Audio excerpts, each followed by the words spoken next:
स्लीपअवे camp movie शुरू होती है और हमें एक लेक को दिखाया जाता है जिसमें एक नाव होती है। उस नाव में हम दो बच्चों एंजेला और पीटर को देखते हैं जो अपने पिता जॉन के साथ एंजॉय कर रहे होते हैं। तभी एंजेला और पीटर अपने पिता जॉन के साथ मस्ती करने लगते हैं जिस वजह से उनकी नाव वहीं पलट जाती है और वो तीनों उस पानी में गिर जाते हैं। अब ये देखकर जॉन अपने बच्चों से गुस्सा होता है और कहता है कि तुम लोग हर समय मस्ती ही करते रहते हो। इसके बाद हम उसी लेक में दो काउंसलर को देखते हैं जो कि एक स्पीड बोट को चला रहे होते हैं। तभी वो फीमेल काउंसलर उस मेल काउंसलर से उस बोट को चलाने की रिक्वेस्ट करती है जिससे अब उसकी जिद पर वो उस फीमेल काउंसलर को बोट चलाने के लिए दे देता है। लेकिन फीमेल काउंसलर को सही से बोट चलाना नहीं आता था। इधर वो अपनी एक फ्रेंड को वाटर सफरिंग करा रहे होते हैं पर उनकी फ्रेंड अब और वाटर सफरिंग नहीं करना चाहती थी क्योंकि अब वो पूरी तरह थक चुकी थी। इसलिए वो उन काउंसलर को बोट रोकने के लिए बोलती है लेकिन वो लोग उसकी बात को नहीं सुन रहे होते हैं। उधर जॉन और उनके बच्चों के पास ये बोट जाने लगती है।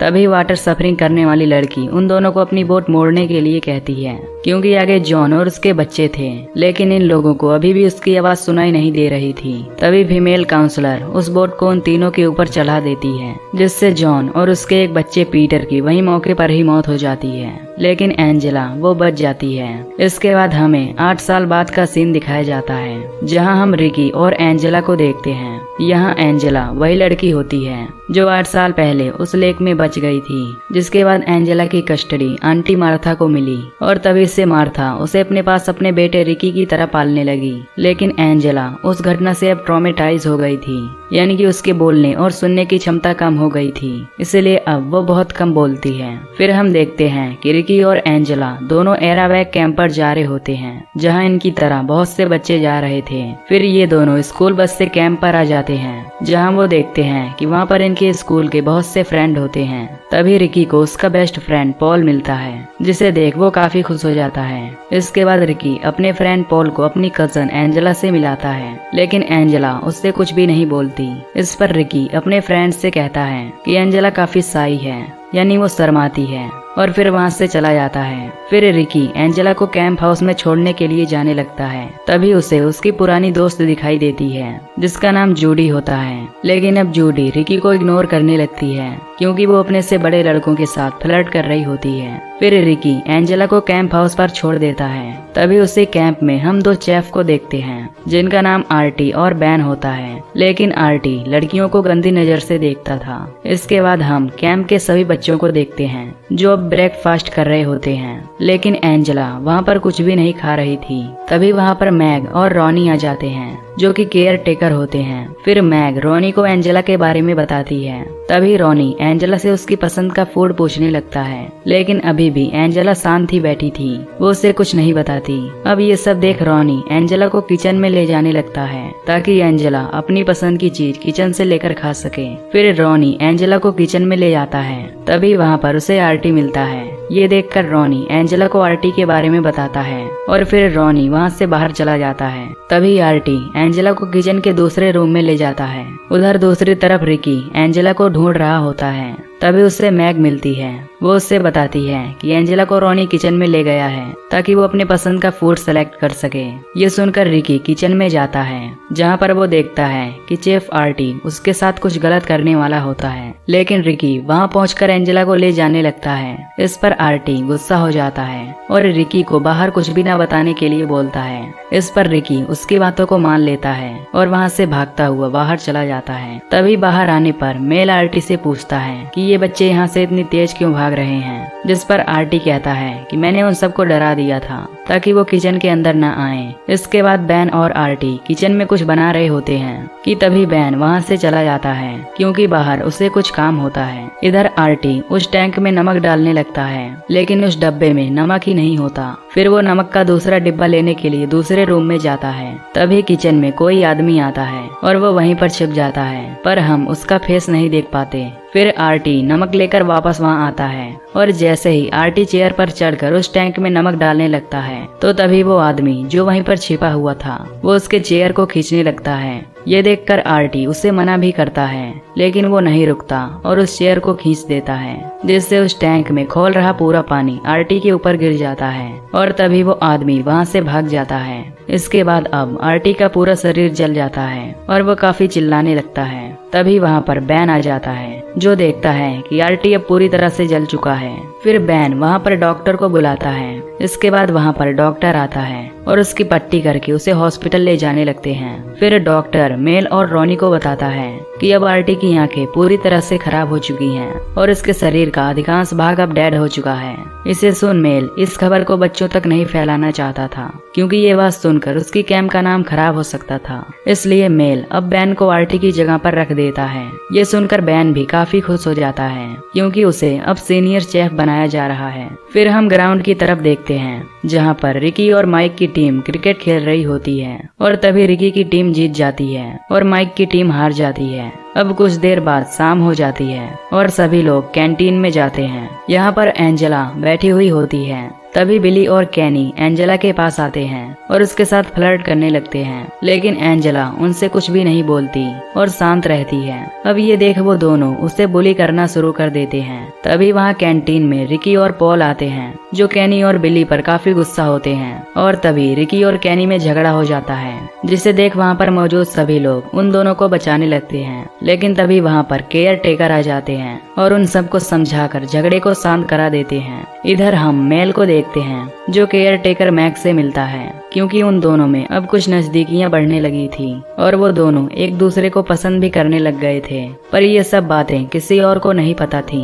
इधर हम एंजेला को देखते हैं, जो कि अकेली ही बैठी होती है। तभी उसके पास पॉल आ जाता है और उससे कहता है कि मेरा नाम पॉल है और हम दोनों पिछले हफ्ते मिले थे।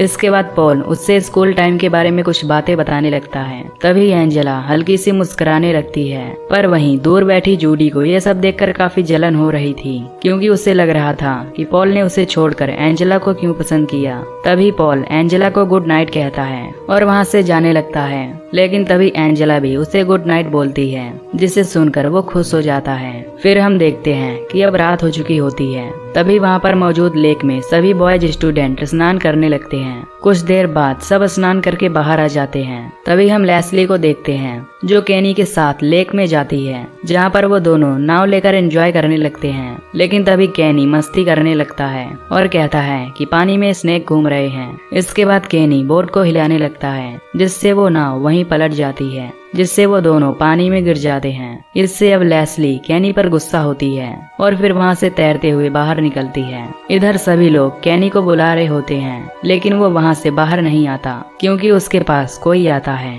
जो उसे पानी में डुबोने लगता है। फिर अगले दिन हम एक केयर टेकर को देखते हैं, जो उस लेक के पास जाता है। तभी वहाँ पर वो सब कुछ बिखरा हुआ देख काफी गुस्सा होता है। फिर केयर टेकर वहाँ पर पड़ी नाव को पलट कर देखता है तो उसे वहाँ केनी दिखाई देता है, जो कि अब बुरी तरीके से मर चुका होता है और उसके मुंह से एक सांप निकल रहा था। ये देखकर वो काफी घबरा जाता है और रॉनी को बुलाता है। फिर वहाँ पर पुलिस आती है। तभी रॉनी ऑफिसर से कहता है कि केनी बहुत बढ़िया स्विमिंग कर लेता था, इसलिए वो डूब कर मर जाएगा, ये असंभव है। फिर ऑफिसर केनी की बॉडी को पोस्टमार्टम के लिए भेज देता है। इसके बाद हम पॉल को देखते हैं, जो एंजेला से बात कर रहा होता है। वो उससे पूछता है कि तुम रात को मेरे साथ मूवी देखने चलोगी। इस पर एंजेला उसे हाँ कर देती है। अब एंजेला उससे पूरी तरीके से बात करने लग गई थी। फिर हम रात को एंजेला को देखते हैं, जो मूवी देखने के बाद पॉल के साथ घर पर जाती है। इधर रिकी भी जूडी से बात करना चाहता है, लेकिन जूडी रिकी को कोई भाव ही नहीं देती। इधर पॉल एंजेला को किस करता है। इसके बाद एंजेला अपने रूम में चली जाती है। इसके बाद जूडी अब पॉल के पास आती है और उसे इम्प्रेस करने की कोशिश करती है, लेकिन पॉल जूडी को भाव नहीं देता, जिससे वो गुस्सा होकर वहाँ से चली जाती है।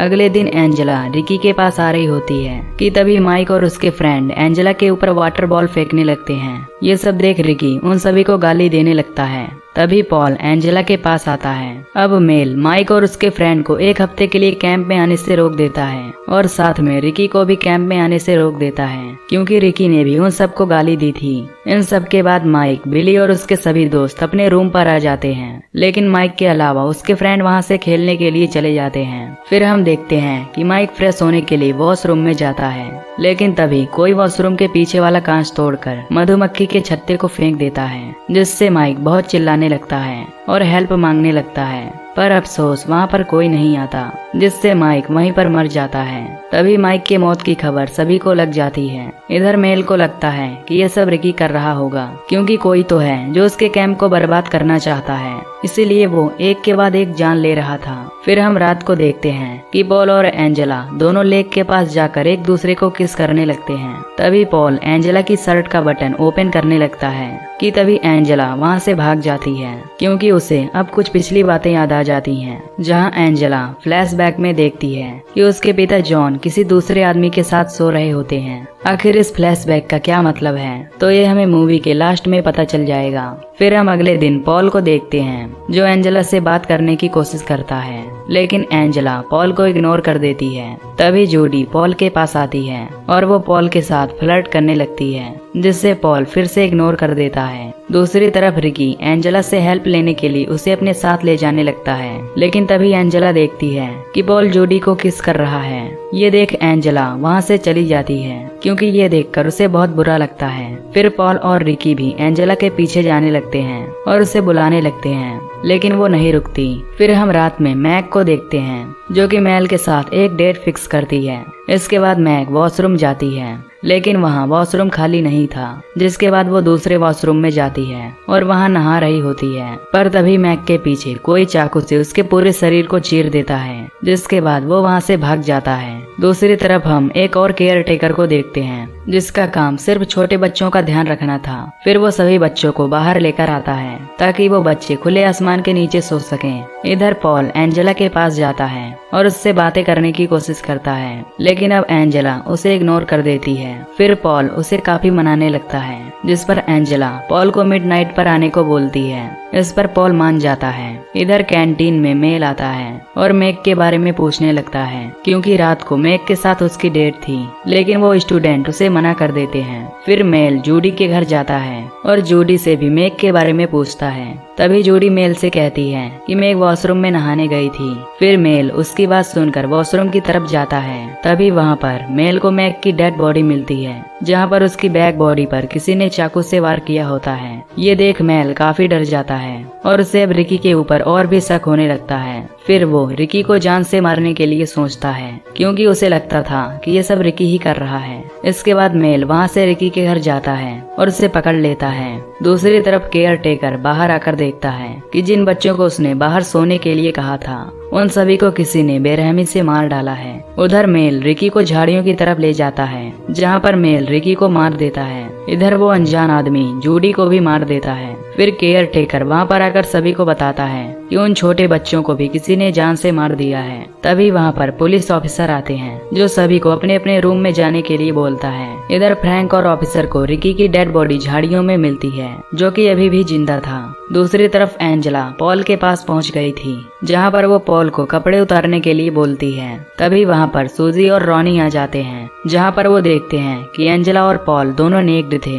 फिर वो धीरे धीरे उसके पास जाने लगते हैं और एंजेला को बुलाने लगते हैं, लेकिन वो कुछ भी नहीं बोल रही होती। तभी हम वो फ्लैशबैक देखते हैं, जहाँ पर हम रिकी की मॉम मार्था को देखते हैं और तभी हमें सब सच पता चलता है। दरअसल उस दिन जॉन और एंजेला की मौत हो गई थी, जिसमें पीटर बच गया था और फिर उसकी कस्टडी मार्था को दे दी जाती है, क्योंकि मार्था थोड़ी सनकी थी। इसलिए वो पीटर को एक लड़की के रूप में पालने लगी, क्योंकि उसे एक बेटी की जरूरत थी। और तब से लेकर पीटर यानी एंजेला ट्रॉमेटाइज्ड रहने लगी थी और अब जाकर वो पूरी तरह मेंटली डिस्टर्ब भी हो गई है। ये बात रिकी को भी नहीं पता थी कि एंजेला एक लड़का है। अब यहाँ रॉनी और सूजी जैसे ही एंजेला के पास आते हैं, तो वो देखते हैं कि एंजेला ने पॉल को भी जान से मार दिया है और उसका सर काट दिया था। तभी रॉनी देखता है कि एंजेला एक लड़का है, जिसे देख वो भी घबरा जाता है। अब हमें पता चलता है कि कैंप में हुए सारे मर्डर उस एंजेला ने ही किए हैं और इसी के साथ ये मूवी यहीं पर खत्म हो जाती है। तो दोस्तों, इसके अगले पार्ट यानी स्लीपर कैंप 2 को मैं अगली वीडियो में एक्सप्लेन करूंगा। इसके लिए आप इस चैनल को सब्सक्राइब कर लीजिए, ताकि सेकेंड पार्ट आपसे मिस ना हो। बाकी मैं मिलूंगा आपसे अगली वीडियो में। Till then take care, love you, bye bye.